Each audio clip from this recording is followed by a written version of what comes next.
терең ми стимуляциясы. Паркинсон ауруы бар адамдар үшін қолжетімді ең жақсы емдеу нұсқаларының бірі болып табылады. Және бұл емдеу жаңа терапия емес. Бұл емдеу 10 жылдықтан астам уақыт бойы қолжетімді. Және Үндістанда біз оны 10 жылдан астам уақыт бойы жасап келеміз. Бұл үлкен операция емес. Біз оны кілттік тесік операциясы деп атаймыз. Бұл жүрек пейсмейкеріне ұқсас.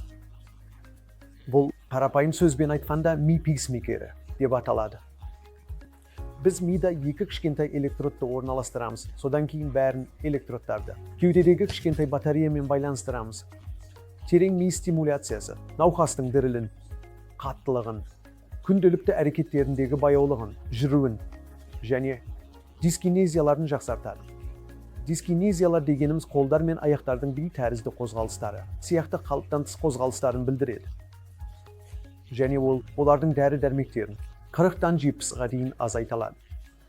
Бұл терең ми стимуляциясы көптеген дірілдері бар адамдарға, мысалы маңызды дірілдер, дистониялық дірілдер және дистониясы бар адамдарға, Паркинсон ауруына және кейбір психиатриялық бұзылыстарға, мысалы депрессия, Турет синдромы және эпилепсияға да жасалуы мүмкін.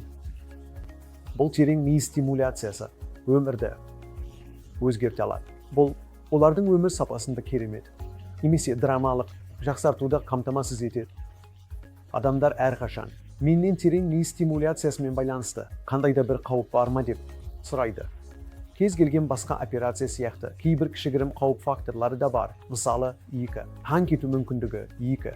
инфекция мүмкіндігі. Бұл кез келген басқа операциялармен, мысалы, асқазан операциясы немесе аяқ операциясымен де болуы мүмкін. Бұл кішігірім операция. Сондықтан олар осы операциядан кейін ең жақсы өмір сапасына ие бола алады.